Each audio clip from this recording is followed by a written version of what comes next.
నిర్విఘ్నంగా సంవత్సరం పూర్తయింది. వార్షికోత్సవం ఈరోజు చాలా సంతోషంగా ఉంది.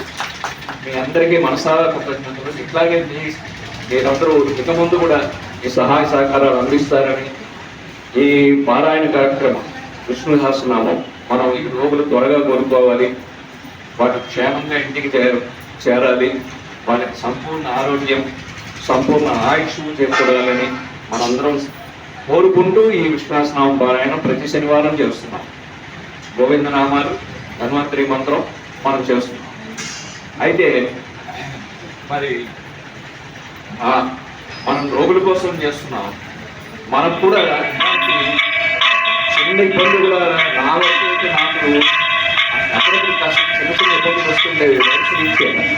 ఈ సంవత్సరం నాకు ఈ కార్యక్రమం ప్రారంభించినప్పటి నుంచి ఎక్సర్సైజ్ కాదు, నా అనుభవం నా జయభద్రం కాదు, కుంభమేళ, అయోధ్య, ప్రయాగా కూడా ఏ ఇబ్బంది పడకుండా యాత్ర పూర్తి చేసుకుని రాగలిగాం.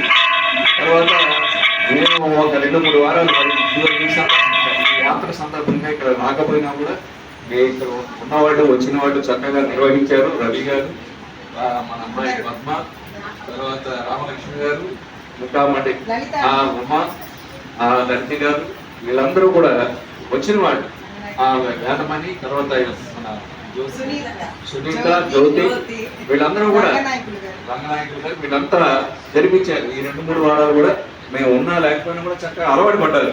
ట్రైనింగ్ అయిపోవాలి. అది మనం అనుకున్నది ఏంటంటే అసలు పొరపాటున ఏ కారణం కూడా రాలేకపోయినా వచ్చిన వాడు చేయటమే. ఒకరు కావచ్చు, ఇద్దరు కావచ్చు, 10 మంది కావచ్చు. ఇలాగే జరగాలి, కొనసాగాలి, జయప్రదంగా జరగాలి. మీ అందరి సహాయ సహకారాలతో ఇట్లాగే ఈ కార్యక్రమం మనం యథాశక్తి కొనసాగాలని చెప్పి మరొకసారి కోరుకుంటూ మీ అందరికీ కృతజ్ఞతలు తెలుపుకుంటూ మన చలపతి స్వామివారు మనకి ఎంతో సహకారం అందిస్తున్నారు. చలపతి శనివారం మనకి ఇక్కడ ఒక ఆంజనేయ స్వామి లాగా స్వామివారు మనకి గురుత్వం వహిస్తున్నారు. మనకి దీపోత్సవం ఎంతో చక్కగా చేసుకున్నాం. స్వామివారి పర్యవేక్షణలో జరిగింది. వారే మంచి సూచనలు చేశారు. నామం పెట్టి ఆ నామంలో మనం దీపాలు పెట్టి అదంతా వారి సూచనతోనే ఆ రోజు దీపోత్సవం. ఒక పక్కన తుఫాన్, బయట తుఫాన్లో మనం ఇక్కడ దీపోత్సవం ఆ దీపాలకు ఏ ఇబ్బంది లేకుండా చక్కగా చేసుకోగలిగాం. సో ఈ విధంగా ఇక మనకు అసలు ఈ సంకల్పం చెప్పగానే మన డైరెక్టర్ గారు ఎంతో ఆయన జ్ఞాని, ఆధ్యాత్మికంగా ఆయన చాలా జ్ఞాని. తర్వాత ఏంటంటే వారు కూడా ఈ విషయాల పట్ల ఎంతో ఆసక్తి ఉన్నవారు. మన సంకల్పాన్ని వెంటనే అంగీకరించి ఆయన మనకి అవకాశం ఇచ్చారు. ఎంతోమంది చేస్తారు, మనకిచ్చారు ఈ అవకాశాన్ని. కాబట్టి వారికి మరొకసారి మేమందరి తరఫున ఆ తరఫున కృతజ్ఞతలు తెలుపుకుంటూ మనం ఇప్పుడు భీష్మాకాదశి కాబట్టి శ్రద్ధాభక్తులతో దీక్షగా ఈరోజు మనం ఒకసారి చేస్తే 100 సార్లు చేసినటువంటి ఫలితం మనకు దొరుకుతుంది. మనం ఈ పారాయణ చేద్దాం.